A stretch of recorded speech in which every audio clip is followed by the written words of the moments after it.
नमस्कार, मैं फिर लेकर आया हूँ आपके बीच मैथ्स का ट्रिक। पहले हम बेसिक कॉन्सेप्ट क्लियर करेंगे और आज का टॉपिक है लाभ हानि। इसके लिए प्रतिशत लाभ बराबर कुल लाभ गुना 100 बटा क्रय मूल्य होता है। प्रतिशत लाभ हानि के लिए कुल हानि गुना 100 बटे क्रय मूल्य होता है। ये फॉर्मूला है, पहले मैं फॉर्मूला लिख देता हूं ताकि बाद में बार बार फॉर्मूला लिखना नहीं पड़े। और यदि विक्रय मूल्य निकालना है और क्रय मूल्य दिया हुआ है, क्रय मूल्य गुना 100 प्लस माइनस लाभ या हानि। प्लस माइनस मैंने इसलिए लिखा कि यदि लाभ है तो आपको प्लस लाभ का प्रतिशत करना है, प्रतिशत करना है, और यदि हानि है तो माइनस हानि का प्रतिशत लिखना है। उसी तरह बटा 100 विक्रय मूल्य बराबर क्रय मूल्य गुना 100 प्लस लाभ प्रतिशत बटे 100 होगा। हानि रहने पर माइनस लाभ हानि प्रतिशत बटा 100 होगा। क्रय मूल्य के लिए भी वही होगा, विक्रय मूल्य गुना 100 बटे 100 प्लस माइनस लाभ या हानि का प्रतिशत। यदि लाभ हुआ है तो 100 प्लस लाभ का प्रतिशत होगा और हानि हुआ है तो 100 माइनस हानि का प्रतिशत होगा। कोई लिख दिया मैं, लाभ रहने पर प्लस, हानि रहने पर माइनस लगाते हैं। ठीक है, अब हम अगला सवाल की तरफ चलेंगे। मैंने यहाँ पर दो प्रश्न लिया है। एक में क्रय मूल्य 800, विक्रय मूल्य 700। तो चूंकि विक्रय मूल्य कम है इसलिए यहाँ हानि होगी। हानि कितना है पूछ रहा है, और क्रय मूल्य 180 है, विक्रय मूल्य 215 है। तो हानि प्रतिशत और यहाँ लाभ का प्रतिशत निकालने का रहा है। फॉर्मूला भी मैंने बगल में लिख दिया, प्रतिशत लाभ बराबर कुल लाभ गुना 100 बटे क्रय मूल्य। यहाँ प्रतिशत हानि बराबर कुल हानि गुना 100 बटे क्रय मूल्य। हमेशा ध्यान रखिएगा कि लाभ हो या हानि हो का प्रतिशत क्रय मूल्य के आधार पर ही निकलता है। तो इसमें हम देखेंगे क्रय मूल्य हमारा कितना है 800, विक्रय मूल्य 700। तो हानि है कितना होगा, हानि हो गया क्रय मूल्य में माइनस करेंगे विक्रय मूल्य को, तो 100। तो हानि का प्रतिशत क्या हो जाएगा, हानि का प्रतिशत का फॉर्मूला क्या है, कुल हानि। कुल हानि कितना हो रहा है, कुल हानि हमारा कितना हो रहा है 100। 100 गुना ये फॉर्मूला का 100 हो गया, बटा क्रय मूल्य कितना है हमारा 800। 800 किए 2 0 से कैंसिल हो गया, ये 4 से घटाएंगे 2 बार में 4 से 25, यानी कि 25 बटा 2 बराबर 12.5 प्रतिशत हानि हो गया इसका। उसी तरह हम देखेंगे क्रय मूल्य 180 है, विक्रय मूल्य 215 है। तो लाभ का प्रतिशत कितना होगा, क्योंकि यहाँ पर विक्रय मूल्य अधिक है तो लाभ होगा। विक्रय मूल्य क्रय मूल्य से अधिक तो लाभ, विक्रय मूल्य क्रय मूल्य से कम तो हानि। तो यहाँ पर लाभ हो रहा है, कितना हो रहा है, पहले कुल लाभ निकालेंगे हम। लाभ तो 215 में 180 माइनस करेंगे, कितना हो गया 35।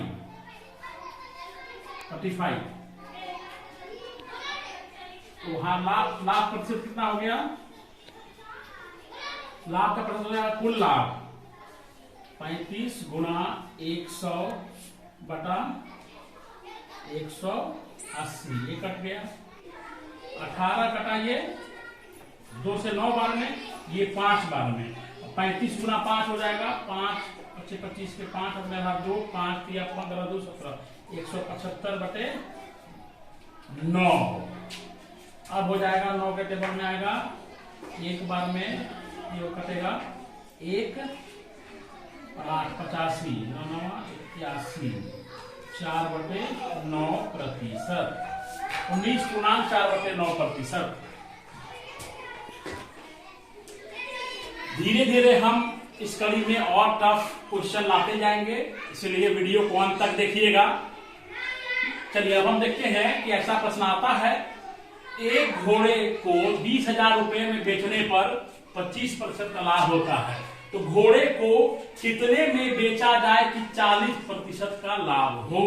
मतलब पहले उसको बेचा गया 20,000 रुपया में, तो 25% का लाभ हुआ। तो विचार किया गया कि भाई कितना में बेचते कि 40% लाभ हो। उसके लिए फॉर्मूला मैंने पहले से लिख रखा है। दूसरा विक्रय मूल्य निकालना है, वो कितना में बेचा जाए कि 40% का लाभ हो। उसके लिए यहाँ लिखा हुआ दूसरा विक्रय मूल्य निकालने के लिए पहला विक्रय मूल्य यानी कि 20,000 रुपया गुणा 100 प्लस माइनस दूसरा प्रतिशत को ऊपर में करना है। पहला विक्रय मूल्य गुना 100 प्लस माइनस दूसरा प्रतिशत। यहाँ प्लस लाभ के लिए और माइनस हानि के रहे, जो भी रहे। हानि रहेगा तो माइनस उतना कर देंगे, लाभ रहेगा तो प्लस उतना करेंगे, बटे 100 प्लस माइनस पहला प्रतिशत। उस हिसाब से हमारा क्या है, पहला विक्रय मूल्य क्या है 20,000।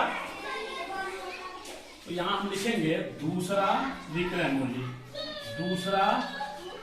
विक्रय मूल्य बराबर 20,000 गुना कितना है 100 प्लस, यहां चूंकि लाभ है तो प्लस करेंगे हम, और कितना है दूसरा प्रतिशत कितना है, दूसरा प्रतिशत 40 है, पहला प्रतिशत 25 है, 100 जोड़ 40% बटा 100 जोड़ पहला प्रतिशत है 25 हमारा 25 बराबर 20,000 गुणा 140 बटा 125।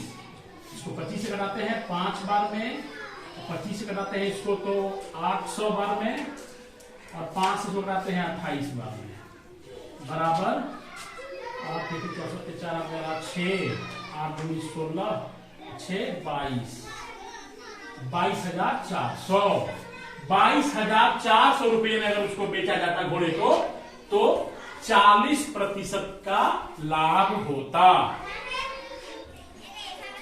उसी प्रश्न को मैंने थोड़ा तोड़ मोड़ किया है, जैसे मैंने बताया था पहले ही आपको कि यहाँ प्लस माइनस का प्रयोग, यदि लाभ है तो प्लस, हानि है तो माइनस, यहां भी लाभ है तो प्लस, हानि है तो माइनस। पहले सवाल में मैंने दोनों लाभ का लिया था, इसमें मैंने एक हानि एक लाभ किया। एक घोड़ा को 20,000 रुपए बेचने पर 20% की हानि होती है, घोड़े को कितने में बेचा जाए कि 40% का लाभ हो, मतलब 20% की हानि पर बेचा गया 20,000 रुपया में, तो कितना पर बेचा जाए, कितना विक्रय मूल्य उसका हो कि 40% का लाभ हो।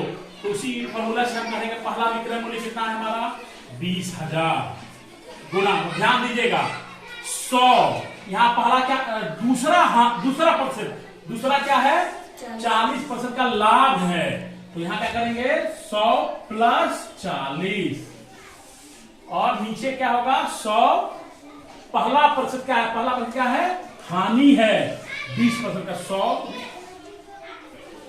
30 माइनस करेंगे तो कितना हो गया, ये हो गया 20,000 गुणा 140 बटा 80, ये जीरो जैसे कटा दिए, 8 से कटाएंगे इसको हम 25 बार में, 2 जीरो आ गया, ये 14 गुणा ये 35,350 2000 35,000 रुपया में। यदि 35,000 रुपये में घोड़े को बेचा जाएगा तो 40% का लाभ होगा। मतलब कहने का मतलब एकदम कॉन्सेप्ट क्लियर है कि ऊपर में पहला विक्रय मूल्य गुणा 100 प्लस दूसरा हानि या लाभ का प्रतिशत करना है, नीचे में 100 प्लस या माइनस पहला हानि या लाभ करना है, और हानि रहने पर माइनस और लाभ रहने पर प्लस करना। इसी कड़ी में अगला क्वेश्चन फिर देखिए,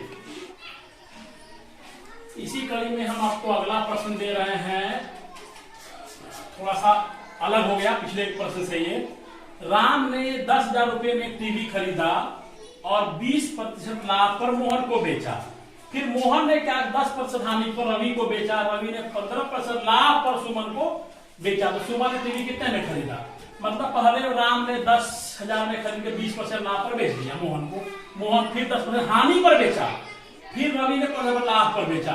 इस सवाल को अंतिम मूल्य कितना हुआ सुमन के लिए, तो अंतिम मूल्य का फॉर्मूला मैंने ऊपर लिखा है, अंतिम मूल्य बराबर प्रथम मूल्य गुणा 100 प्लस या माइनस लाभ या हानि का प्रतिशत बटे 100 गुणा 100 प्लस या माइनस प्रतिशत बटे 100। अब जितनी बार चलता जाइए उतनी बार करते जाएंगे। यहाँ प्लस माइनस प्रतिशत मतलब लाभ या हानि का प्रतिशत होगा, प्लस माइनस, प्लस रहेगा तो लाभ रहेगा तो प्लस, हानि रहेगा तो माइनस। उसी क्रम में हम देखेंगे प्रथम मूल्य हमारा कितना है 10,000, तो यहाँ लिखेंगे हम 10,000 गुणा 100, पहला क्या है 20% लाभ है तो प्लस होगा, और 20 है बटा 100 गुना, दूसरा क्या है 10% हानि, तो 100 माइनस 10 बटा 100। तीसरा क्या है लाभ है 15%, तो 100 प्लस 15 बटे 100 हो गया। अब हम कटा देते हैं 2 जीरो 2 जीरो, फिर यहां 2 जीरो 2 जीरो खत्म, तो बराबर हमारा 120 गुणा 90 गुणा 115 बटा 100, एक जीरो इससे एक जीरो इससे।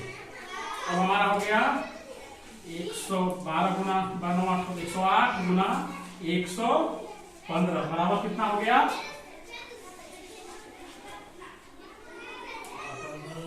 12420